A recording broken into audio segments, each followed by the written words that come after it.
There it is. We're back. I might have did a copyright strike thing for playing a movie too long. And if Afril, if you're there,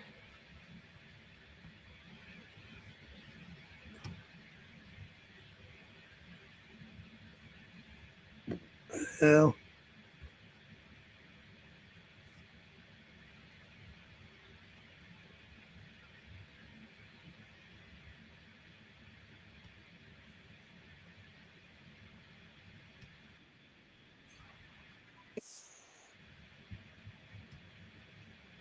here we go.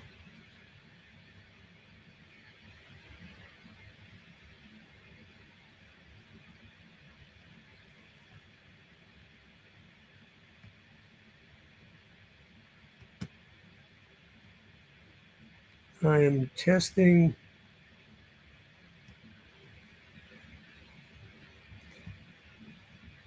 present or invite.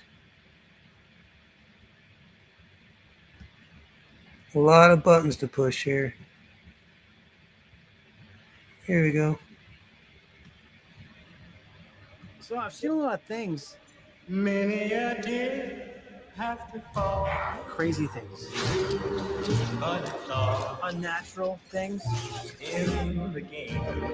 This sounds like Terminator. That girl I met.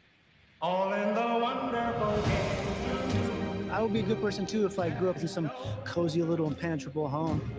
I have to steal and stab and fib all the goddamn time just to get by. RJ. Hey, bud. What exactly is it you plan on doing once we find your daddy? Gonna bring him to justice. So people know that how they conduct themselves matters. They don't give up hope. The stuff we fight for, the story has it you used to believe in those things too. I wastelanded for 200 years. I've kept myself alive for one reason. To find my family.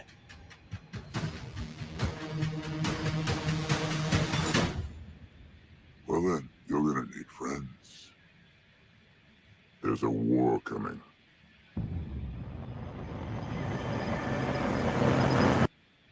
Soon he'll be there at your side. With a sweet bouquet. I understand we're discussing a civil war. I must not have gotten my invitation. Wait a second. That's Jacob. Oh, that's a cool shit. I just realized something. That's Jacob Federecci.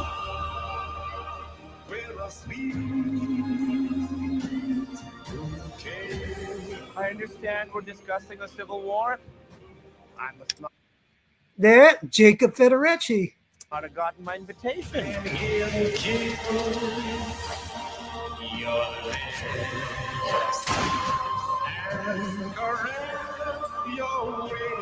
actually beginning to get along.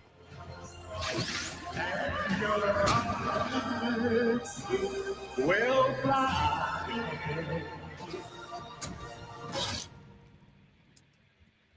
Try again. Away.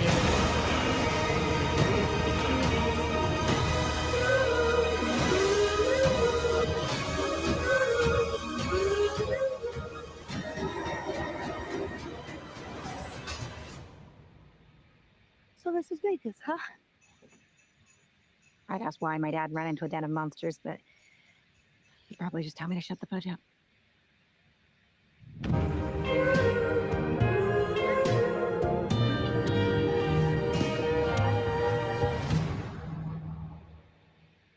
Why am I so happy about all this?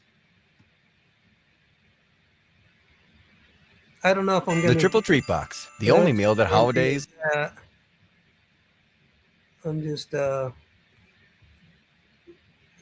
intentionally overcrowd a vault so people have to compete to survive inside it.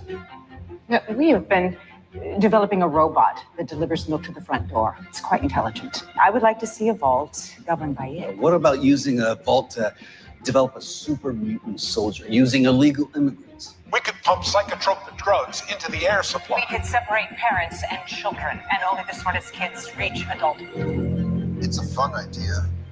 There's a lot of earning potential with the end of the world. But we're talking about making a significant investment based on a hypothetical. How can you guarantee results? By dropping the bomb ourselves.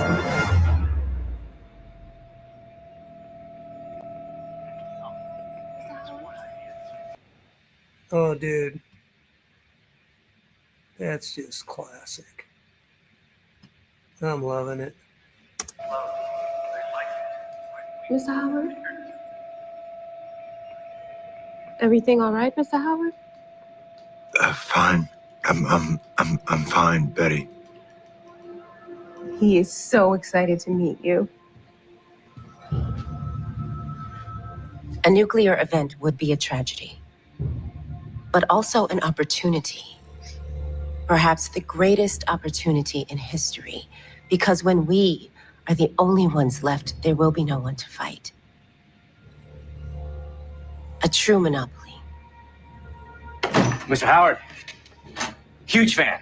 I'm Henry, but everyone calls me Hank. Wow.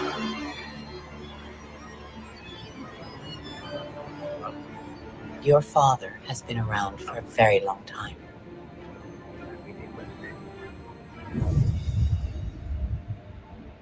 Part of an organization that thought they had the answers. I'm loving it.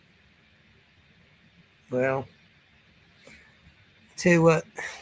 Oh, Mark, sorry, I didn't see you. There you are, dude. Sorry about that. Didn't you hear me? What's up? Sir. Not a lot. How's it going, dude? It's going okay. Just got a million things to do. Thought I'd go on live television instead with Ron Copper. Right. Nice. Good choice. Now you have a million and one things. Yeah. Oh, dude. So what's good? What's been happening? I don't know. I saw, man, the other day I was coming up the road out in the country, and I all of a sudden, like right in front of me, huge freaking meteor. Oh, wow. Just came down like 1 or 2 miles in front of me. Went behind the trees. This thing was like, I mean, it was huge. It was like a rocket coming. I mean, well, it was bigger than any one that I'd ever seen. You know, usually you see them, they're like stars up in the sky. Yeah. This thing was like a couple miles away. And I mean, it had like bright neon green coming off it. You know, like flames. It was beautiful. Well, that was cool. Huh. That's did it hit by you? You think? Well, I mean, there had to be some type of meteorite that fell in a field. Yeah. You know, dude. I mean, it wasn't like it didn't cause a crater.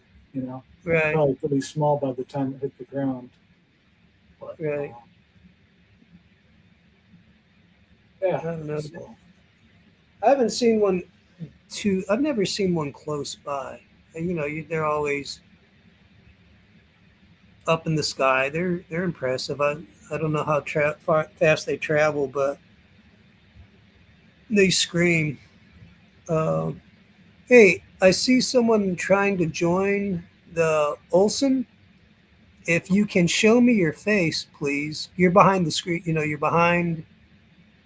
in the green room, but just because I've had some trolls, if you can show me your face, I'll let you in. Oh, wait, is that? Well, I'll take a risk. Sorry, it's night and I'm walking a dog. Oh, no, you're fine. You're fine. Who is this? My name's...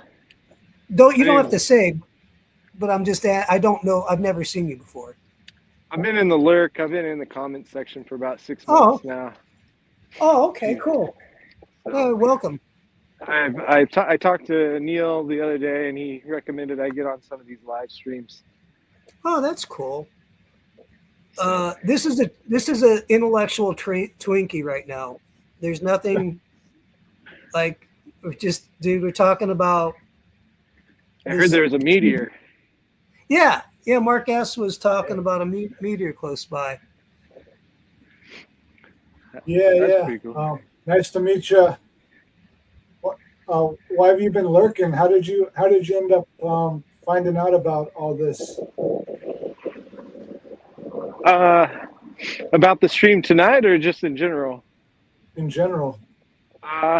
So about six months ago, the YouTube algorithm brought up a PVK video, and I think it was because of I watch a lot of Timothy Keller videos, and so I think it was because he was talking about Timothy Keller's that talk. He was referencing that talk, and so I started watching PVK, and he mentions you guys and all the other channels, and so I've been consuming them. I do manual work during the day, so I could listen to a lot of stuff. Right. So. Yeah, I think that a lot of us are workers who are like layman philosophers that can't do it professionally. So we philosophize while we're working. Hey, there's my dog. That camera's working. Hey, dog. Hey, pup. My wife was afraid of our safety, so she got him this little light thing that goes on his back. Well, that's pretty cool. It's supposed to be changing colors. It is. So that's a battery operate. It looks like, dude, that'd be awesome at a hippie show. They'd love that. Yeah. He's pretty. So he's half lab, half Great Dane. Oh wow. So he's big for a lab, small for a Great Dane. Right. But he's good with the. Oh, go ahead. He's good with the boy. So I have a little. Okay, cool. 7-year-old boy, and he likes to grab the dog by the head and give him hugs and stuff, and the dog just sits there and doesn't care. Right. Because like I used to do, like I do manual labor as well. I'm a groundskeeper at a university. Oh, and, nice. Yeah. And that sounds like a great job. I was looking to get a groundskeeping job, but yeah. Oh yeah. You just apply at the universities. It's different places pay different rates, but you just find one that you can enjoy and get paid a decent wage. But I used to do fencing, and I found out like Great Danes were mellow, but Black Labs were pretty aggressive, territorial. Yeah, he can be. Mm-hmm. Especially towards other dogs.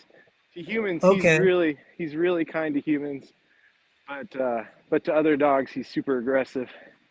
Okay, well, as long as he's chill with people, but it's funny about all the animals that I'm cautious about. It's Black Labs, but anyhow, it's yeah. So what kind of, like Mark was asking you how'd you wound up here? Mm-hmm. Like, so what is your origin story for that? So, yeah, like I said, I used to be in education, and then this last year, I got kind of burnt out, and just a confluence of a lot of different situations. And so I looked to try to get into manual work.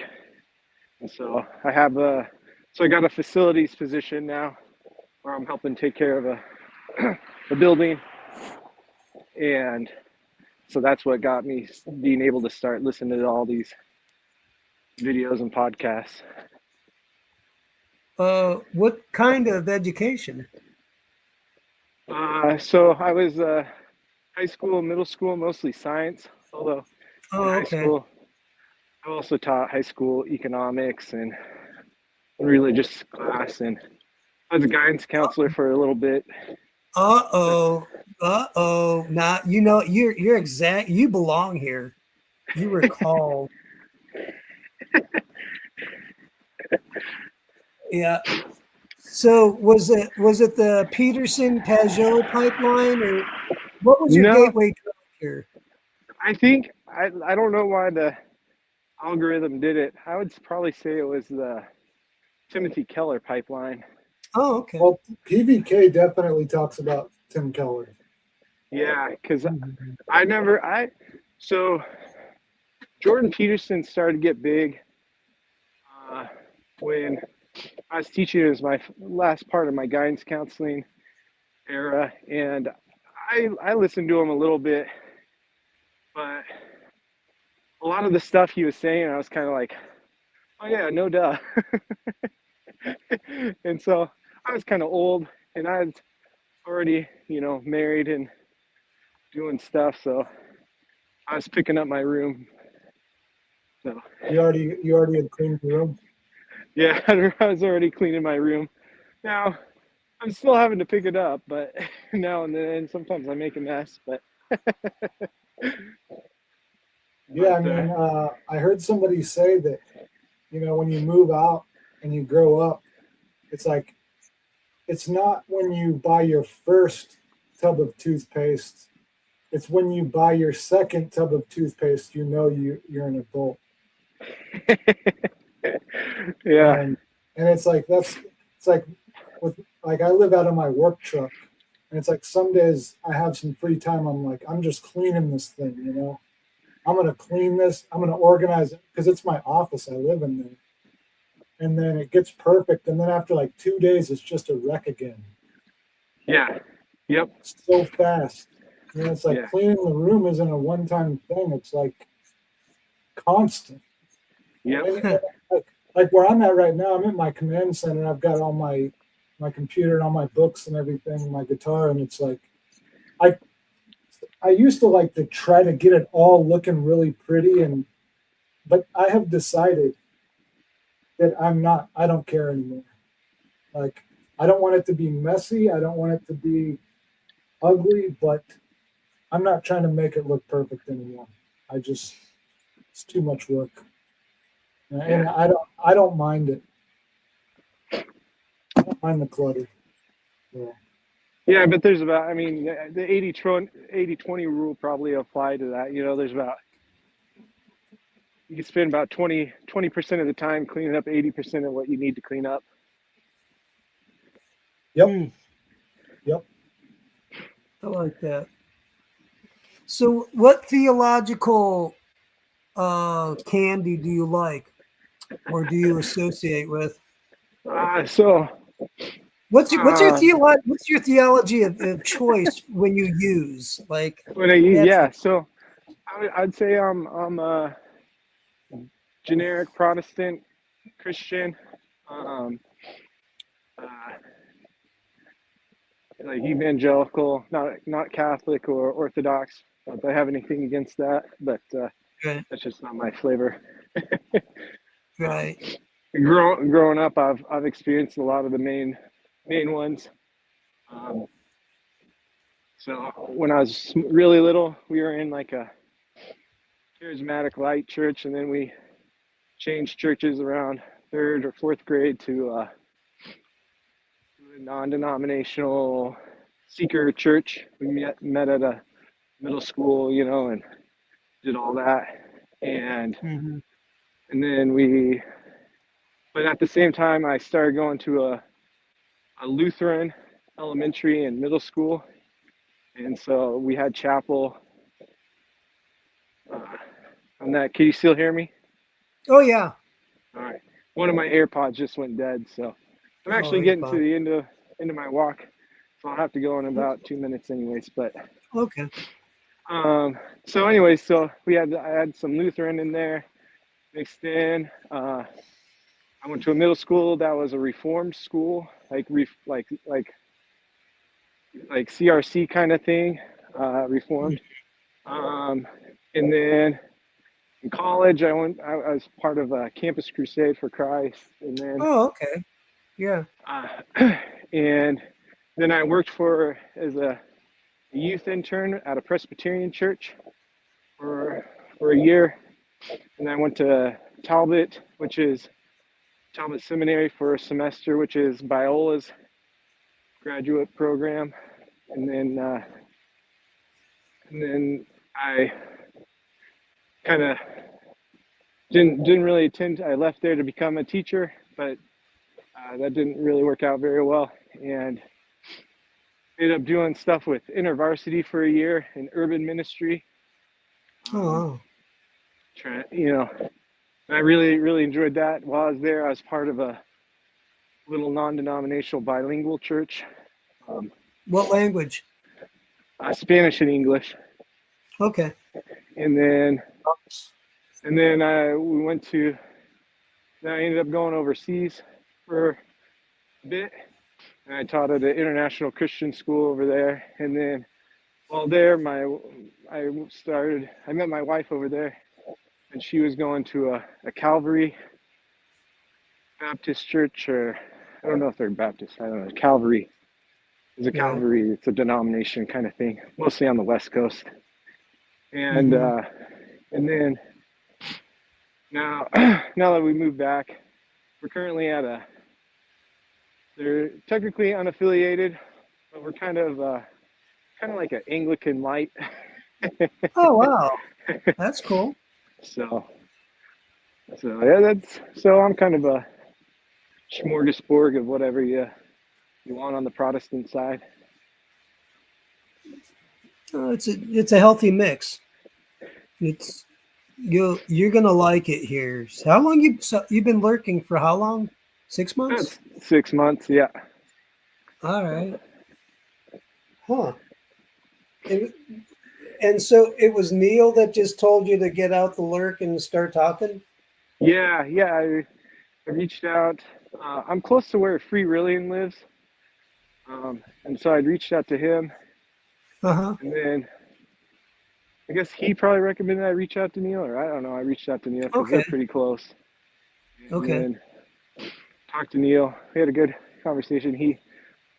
We basically kind of did like a randos, but off the air. Mm-hmm. He just talked to me, and he was like, "Hey, you should try to get on live streams to get out of the lurk," because I was kind of afraid, a little bashful. All right. You just keep showing your dog. Never show you. But that's perfect. It's got a Benjamin Boyce vibe to it. I don't know who Benjamin Boyce is. He's a very good interviewer, and he really has great interviews. And he always, at the beginning of his interviews, he shows his cats like sleeping or fighting, or dude, it's just totally random, and it really works. Because it's not about in this stuff, it's not about what you see, it's about what you're saying. So. Yeah. And you can keep your anonymity as well, because if I respect that. Well, thanks for letting me jump on here. I'm actually getting to my house. So. All right, good. Nice meeting you. Good talking. I'll probably still be listening, but just okay. On the lurk. Hope he sees another dog. Right. Take care. Okay, let's see you, Marcus. So I hear you jamming on your guitar. You're grinding an axe there, dude. A little bit. Nice. Oh, I'm sorry I interrupted you. Because you were talking about what was good and Sing a Falling Star. Yeah, I don't got much to say, That's cool. Probably gonna end up leaving my church. Oh, dude. Yeah. Is it by duress or calling to somewhere else? Or is it private?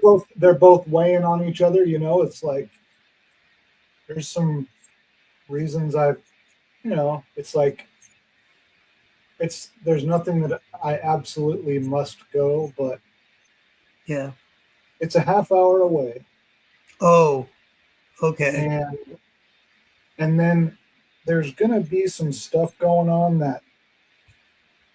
So it's a half hour away, so I can't really be that involved. I wish I could. You know what I mean? Yeah, And, I like, do. Yep. I would like to go to a church to where people that I meet, I could be like, hey, you're interested in church? Why don't you check out my church? I'll give you a ride or whatever. Right. It won't be like an extra hour, but so there some, yes. But it's kind of rough because well, whatever. It's just life, right? It's just Yeah. Well, I'm life in sorry, between. dude.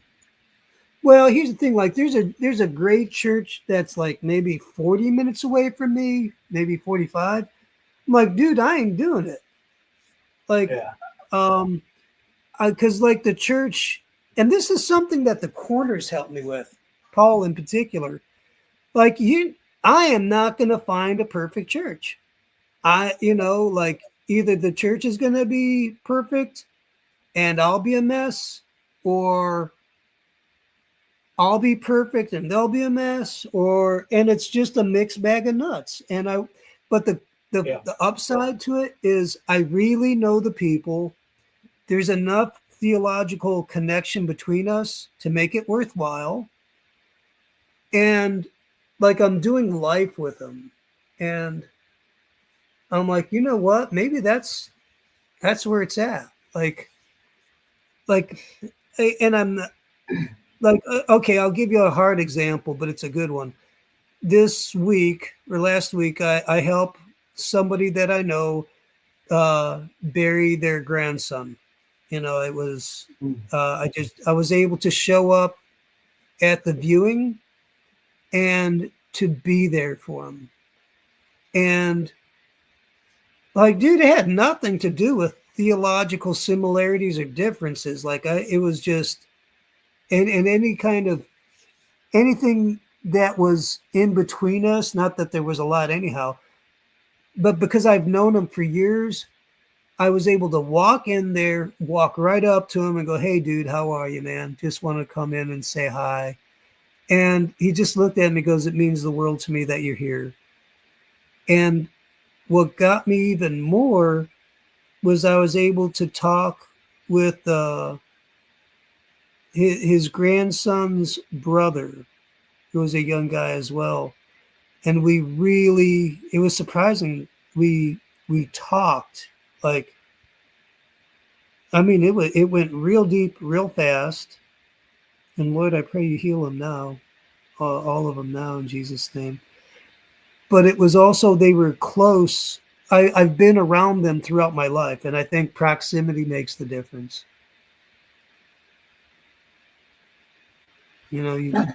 Yeah, proximity.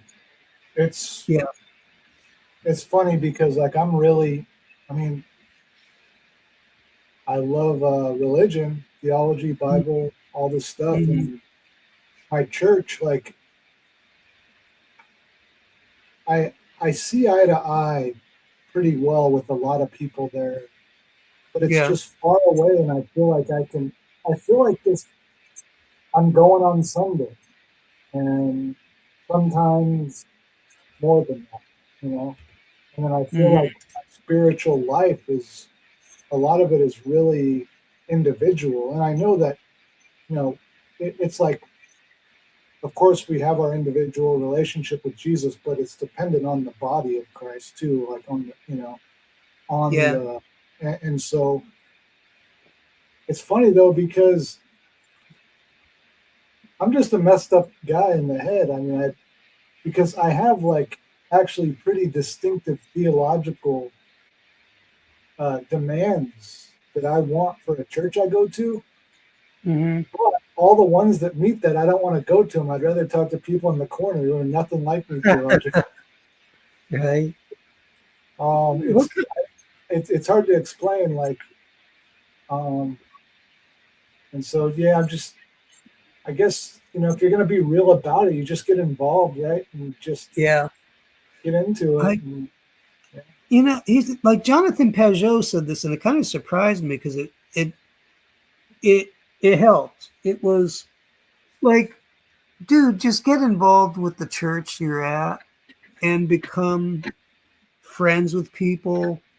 And like he even said it just today in a live stream or a stream that he just dropped. He goes, if you want to become Orthodox, but the Orthodox church around you is like over an hour away or farther, he's like, don't become like, you can be Orthodox in your heart, but he goes, go to church that's near you.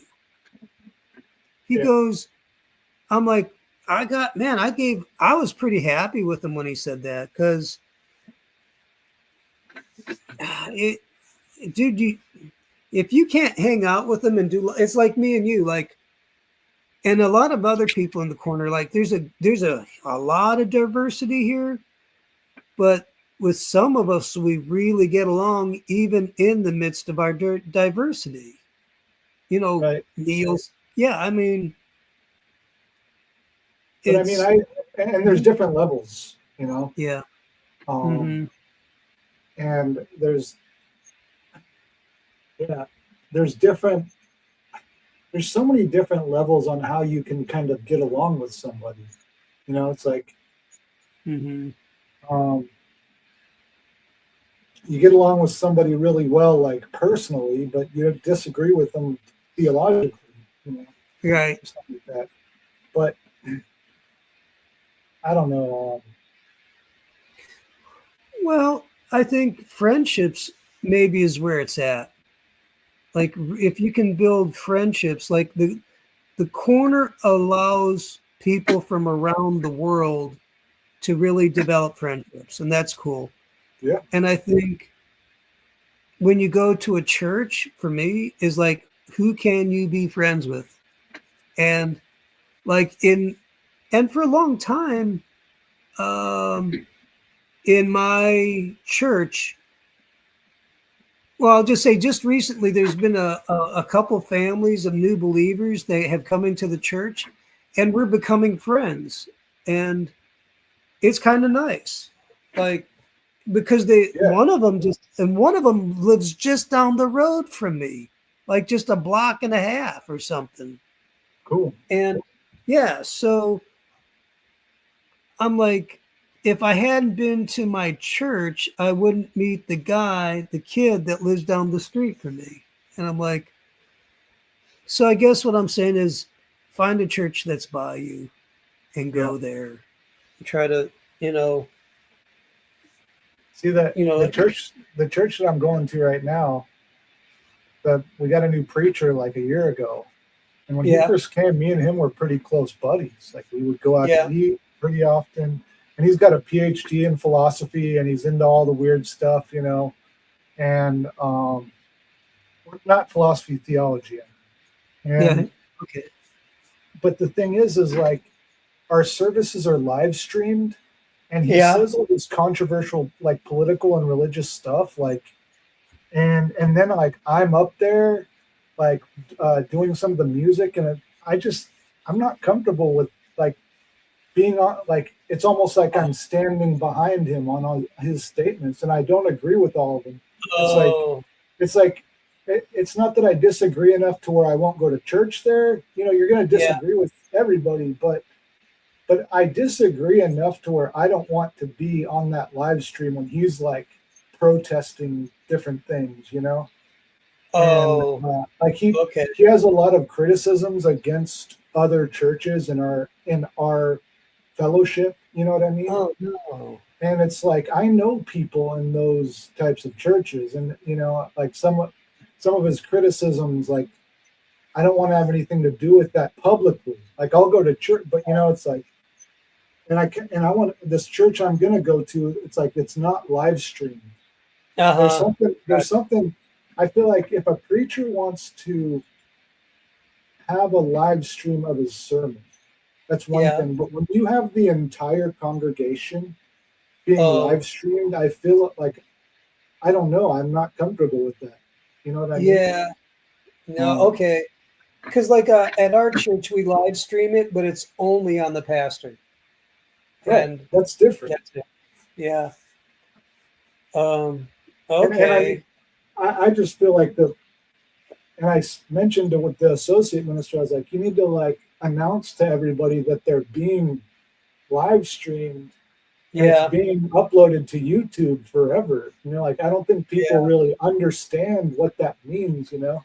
Like this Yeah. guy is like speaking, you know, he's like he thinks he's speaking truth to power.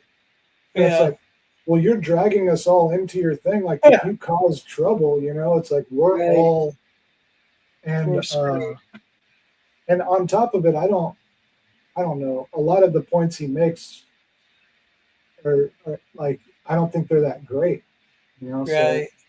Yeah. And so I'm kind of like wanting to leave, you know.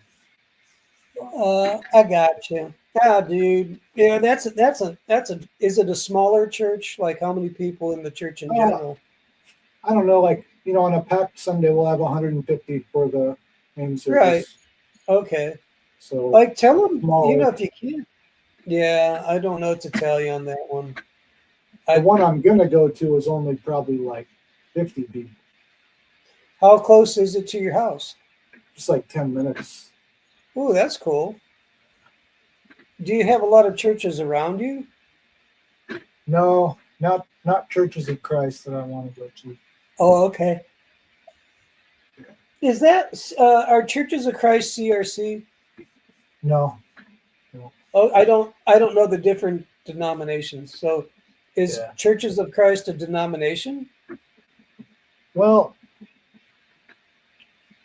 most people in Churches of Christ would say it's not. Right. But is it? It's Dude, I don't even. Church of Christ basically comes from like started the label non-denominational. Okay. Right. In the early 1800s, like that phrase came from what became Churches of Christ. Oh, really? Yeah. Huh? You mean all real? Oh, the term. Yeah, non-denominational. That came from the movement. Oh wow.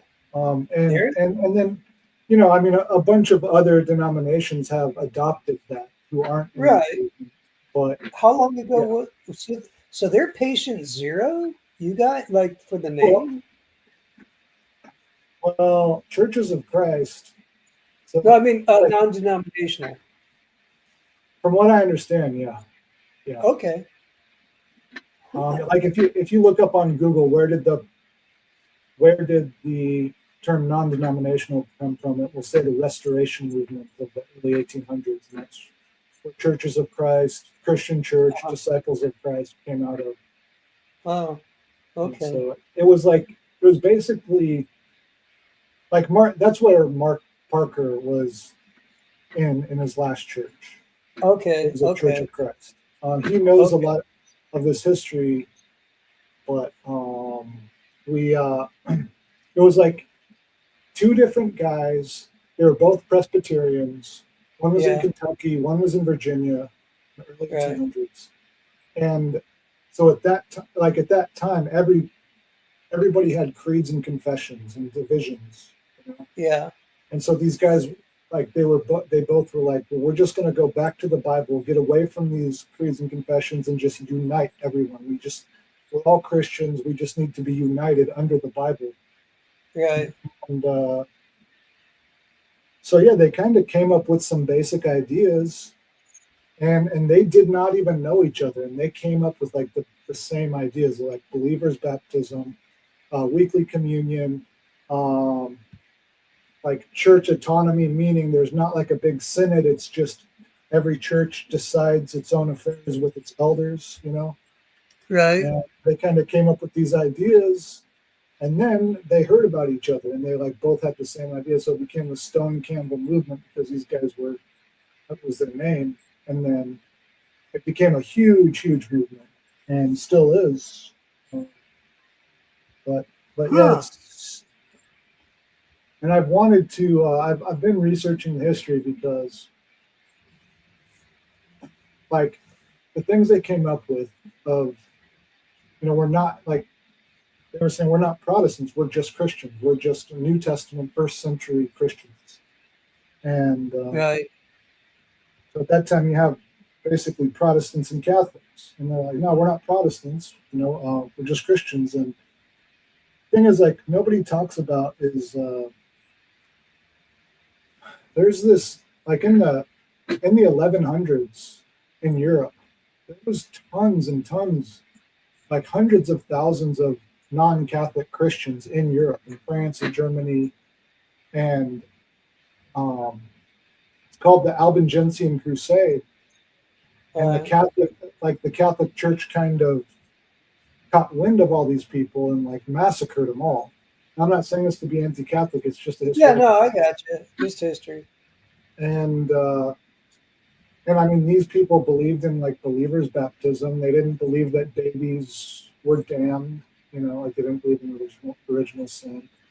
They didn't believe in the priesthood or the Pope, and they, like those peoples, claimed that they could trace their lineage back to the first century. So it's like those basic ideas of like weekly communion, or regular communion, not like no loyalty to the priesthood, believers' baptism, not original sin. It's like these basic Christian beliefs are like, I believe it is like, it goes back to the first century, like it's the basic Bible teachings. And so that's kind of why I really just stick to my tradition, because I feel like it just has biblical precedent and historical precedent, and it's like I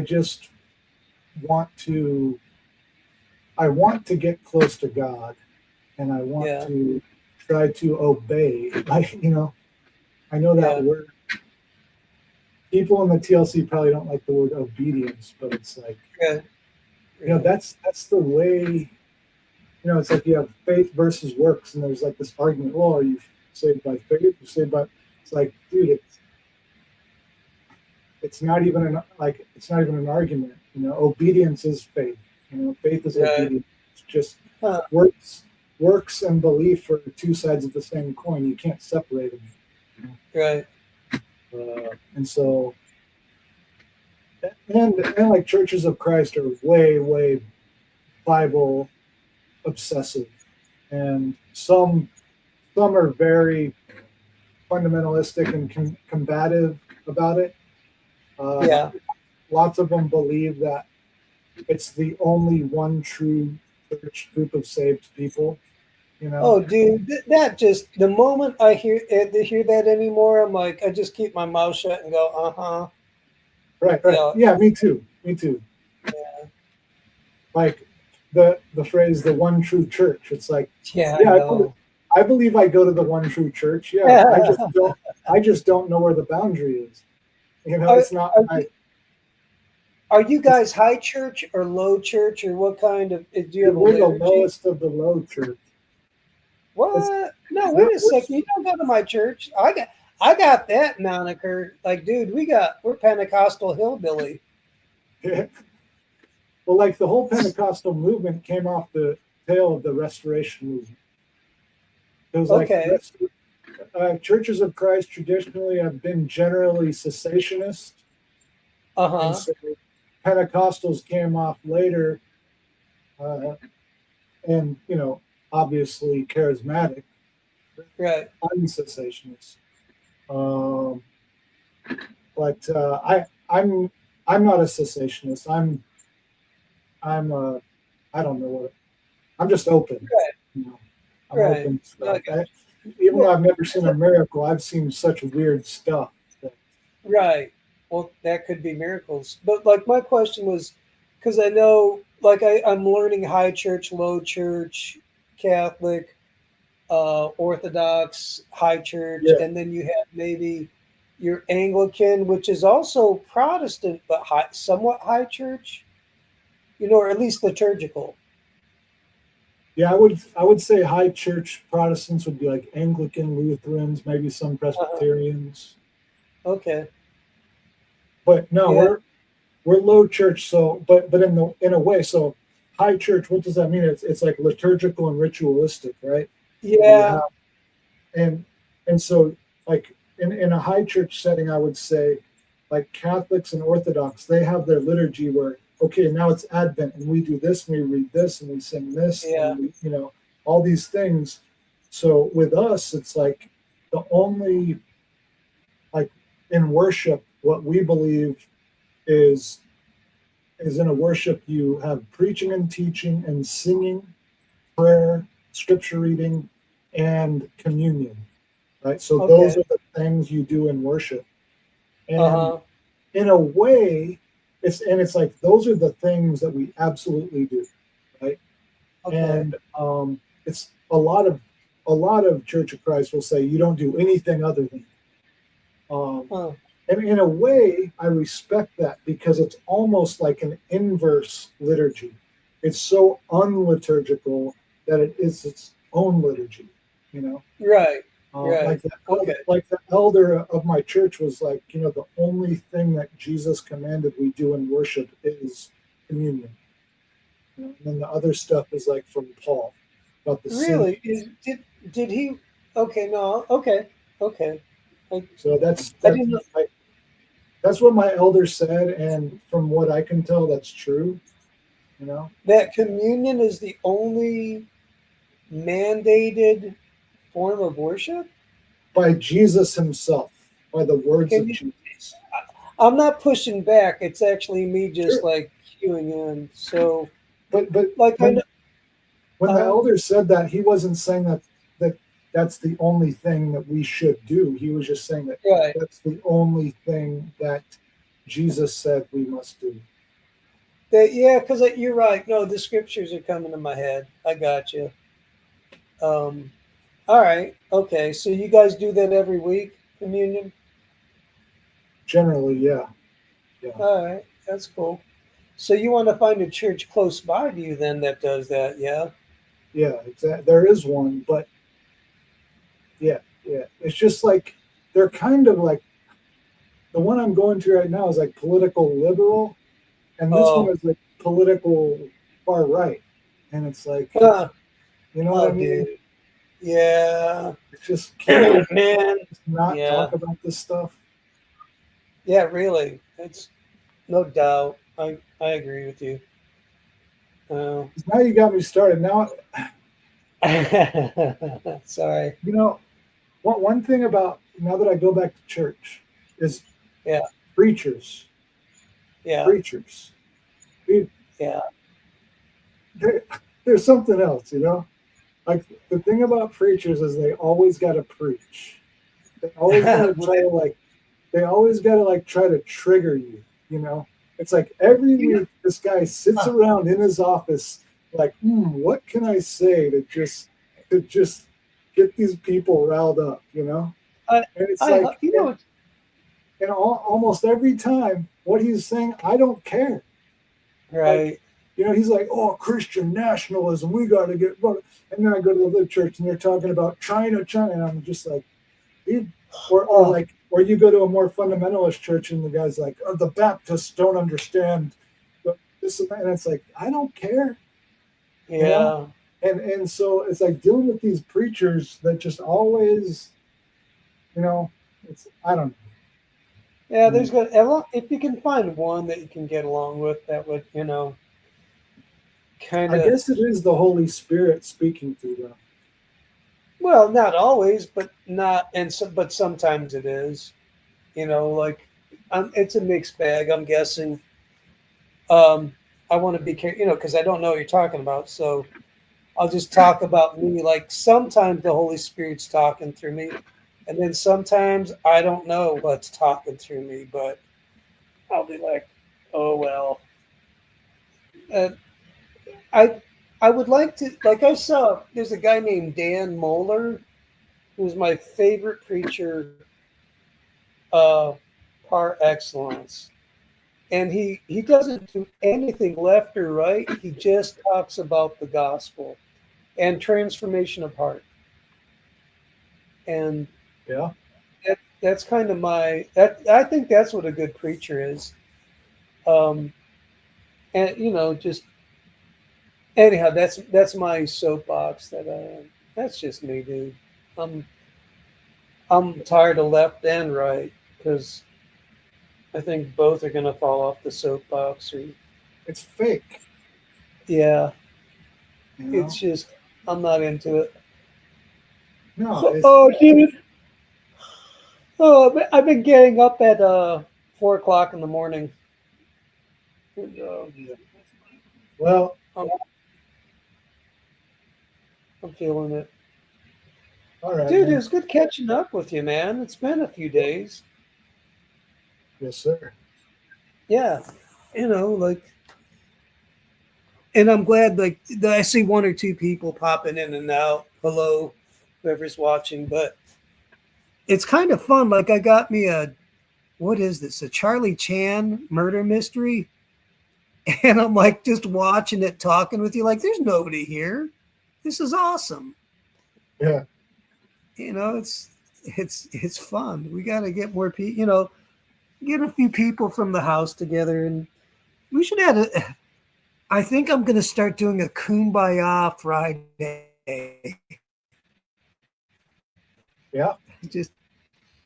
Just kind of like, you know, put on a dumb movie and start talking. But this was fun tonight. I had a good time. This is.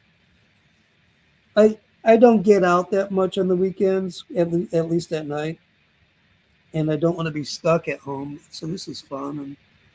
But like, dude, if you can get a church by you, like by all means, you know, find one that, like, how many do you think you might have in your area? There's not many. There's not many. Yeah. Is it like less than 10? Yeah. Really? Thing is, I kind of got to stay in this tradition because it's what my family's in, you know? Okay. Like I would be open to probably dipping my toes into some other places. I didn't have all these social constraints, but right. So I got to stay in this tradition, and it's fine. You know, I respect it and love it. Right. It's not very prevalent up here, so.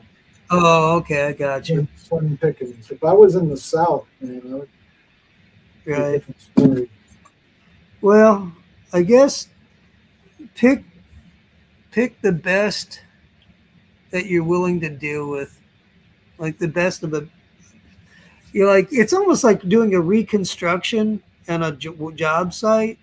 You're like, okay, what's the least jacked up situation I can put me and my family in, Yeah.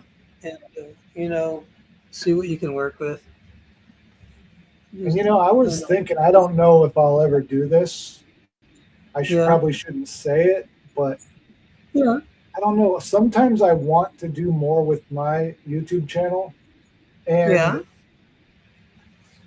I don't know, maybe, but maybe like have a conversation where I just like grill you about your miracle stories.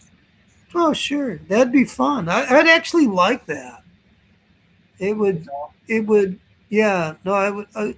Because what happens, especially with you and people like you. Actually, let me be more honest. I need to get better at scripturally explaining what happens. Because what I've seen with people who do a lot of miracles, if they're really biblical, a lot of them are biblically weak. And a lot of them go off the rails, dude. Like, I don't dig that. I don't. It's kind of disappointing, to be honest with you. But if I can talk with someone who's biblically literate, then you bring the then you can house the miracle properly, and it becomes a lattice by which something else can grow. The miracle can be a seed for, but the miracle is always a seed for faith. and I always go faith for transformation of heart. So I think maybe that's my soapbox nowadays. It's it's always going to Yeah. be okay. How does this help you know Christ? Yeah. So there, that's that's what I've been thinking for a while. That's my Sure.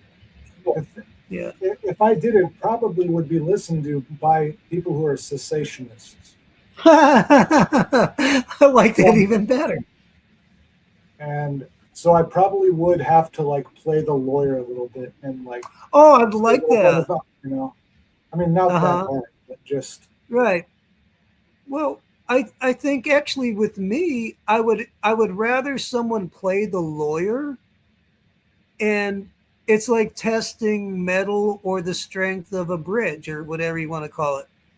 yeah. Like if I say it's a miracle, it's like, okay, prove it. And let's talk. And I've got enough history and experience and background to I got a couple that can land you can land a you know you can land a good conversation on. Yeah. They're I mean, I yeah. believe you. Oh yeah, I know, but I enjoy it because then um it's not just anecdotal. It's not just hearsay. It's more like, yeah, here's some, if anyone wants to check this out, it's proof. But anyhow, just the whole subject in general, I think if it can't be described properly, actually, no, I think I can describe it properly. I think, and if I can't, then I need to learn how to do it.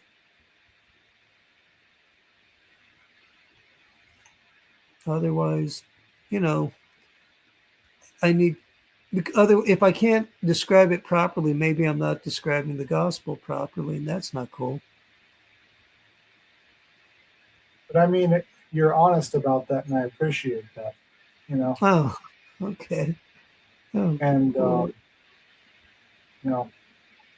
I just I've got so many things I want to do.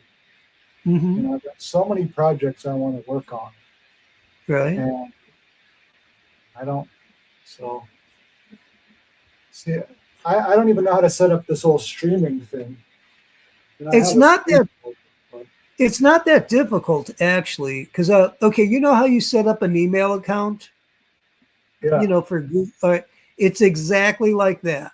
You're gonna make a name, and then you're going to give an email, and then you're going to make a password, and then they will like if you use StreamYard, if you want to use them, they're going to ask you for a password. They call it the keys to your YouTube account, and it's just basically connecting.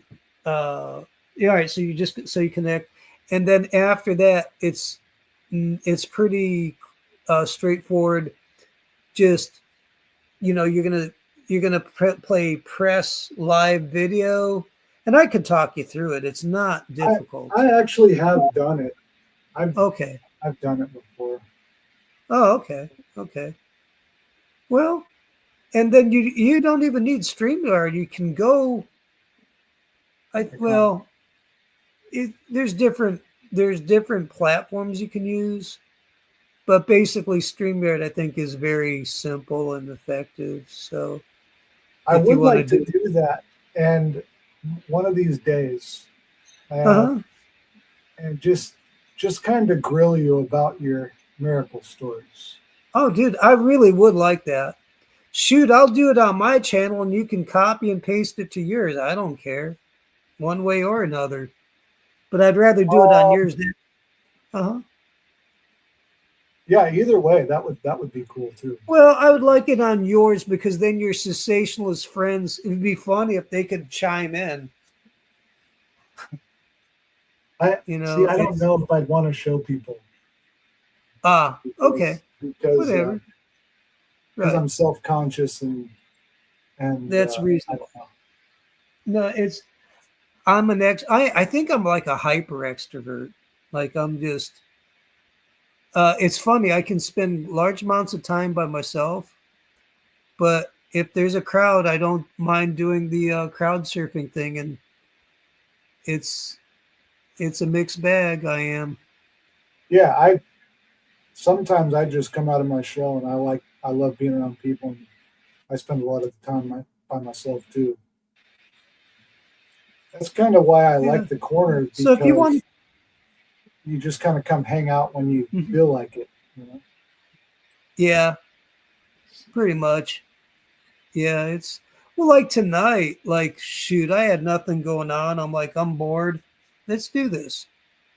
Yeah. You know, it's been fun. I don't know. Like, it's nice getting away from the thinky talky stuff all the time.